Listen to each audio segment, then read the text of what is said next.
So welcome back to my channel. Today I want to get into some of the things that we heard as Black children that were toxic. Now, if you're not Black, you can probably still relate to some of these things now. So don't skip this video because it might relate to you too.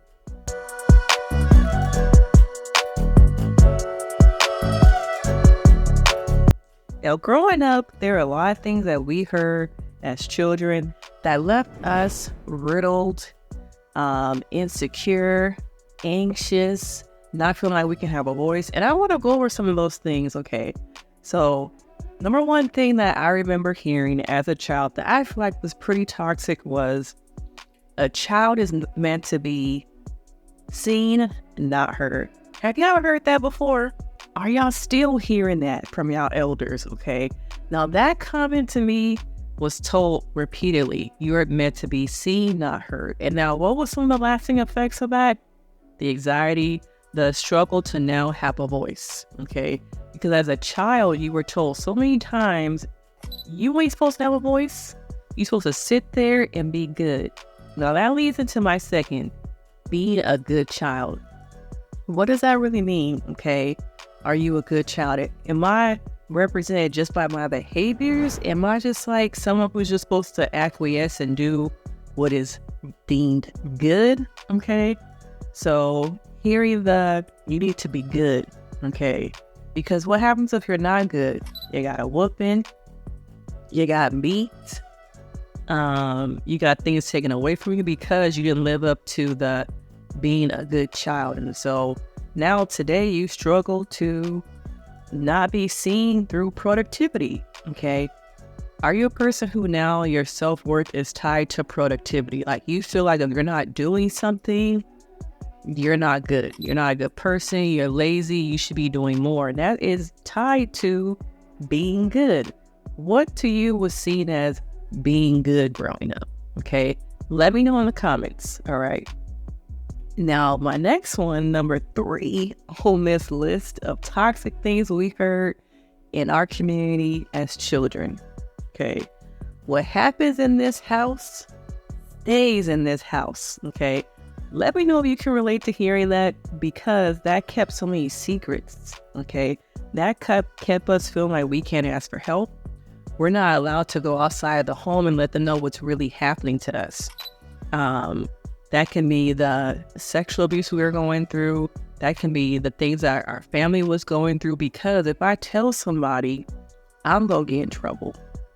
I'm supposed to keep everything behind these closed doors. And now as an adult person, I struggle to ask for help. I struggle to let people in.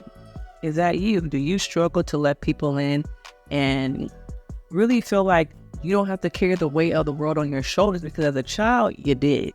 Okay, you were conditioned, okay?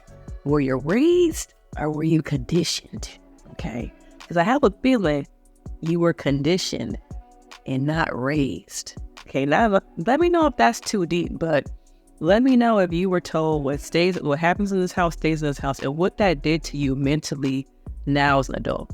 Are you somebody who suffers with asking for help? Let me know in the comments, okay? Now, my next one, okay, if you don't want to live by my rules in my house, you can leave, okay?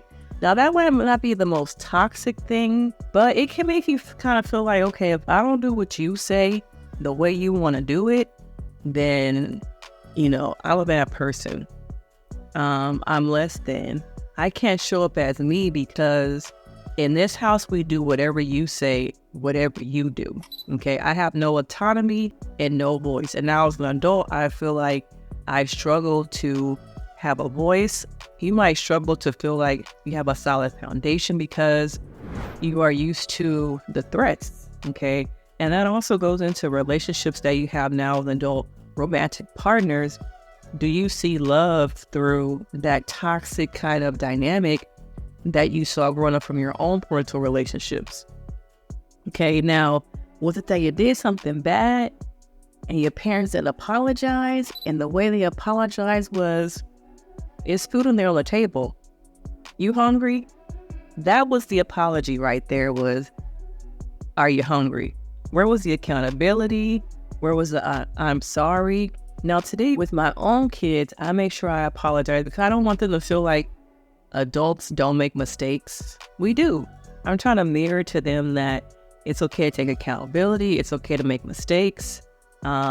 We all make mistakes, okay? And in my house, we really have a lot of autonomy. My kids talk to me about things that probably most kids don't talk about. We have a really open door policy, and I see that in the way my kids show up in the world with other kids. When those kids come to my house, I see the difference. And even when people tell me that my kids are a little bit more emotionally intelligent and talk about things that most kids would not. So let me know, were you a person that felt like you did not have a voice, and do you struggle now as a voice? Okay. And let me know if I don't say all the things that you heard as a kid that were toxic, that are still, ruminating and renting free space in your head in the comments. But parents don't realize a lot of things that they say, we really do lean on. It really does affect us now as an adult. And most parents are like, well, that happened. Get over it. Move on. Or you might have siblings that are like, that happened. I moved on. So why are you stuck on it? But just because you grew up in the same household does not mean you have the same experience. It's very interesting to me in my practice how siblings who sometimes grow up in the same household really have different experiences. And sometimes the sibling who has moved out may still feel guilt about the sibling who is still living there. So there are people who feel like they're grieving their childhoods, even though their siblings feel like they had a great childhood. But oftentimes, that childhood trauma from these toxic things that we heard are still in our heads. It's still affecting us. So really think about some of those things that you say now to your kids. Think about some of those things now that you say in your interactions with other people. Do you find yourself turning into your parents saying those same things? Because a lot of things that we heard, words mean things, okay? Just because someone in your household didn't experience it the same way that you did does not make your feelings inadequate. So I want to know, okay, do these sound familiar? What did I forget? Let me know in the comments. Let me know if you want to talk more about childhood trauma and the influence that it has now on you as adults, because that is my specialty. How childhood trauma is manifesting in you as an adult now today. Now you think that it's not, but leave it to sis, leave it to me, and I'm going to tell you, that sounds like you got some childhood trauma that you need to heal from. So if you got this far in the video, make sure you have not, if you have not, like, subscribe, hit that notification bell. I drop videos on Mondays and Fridays, and I will catch y'all in the next video.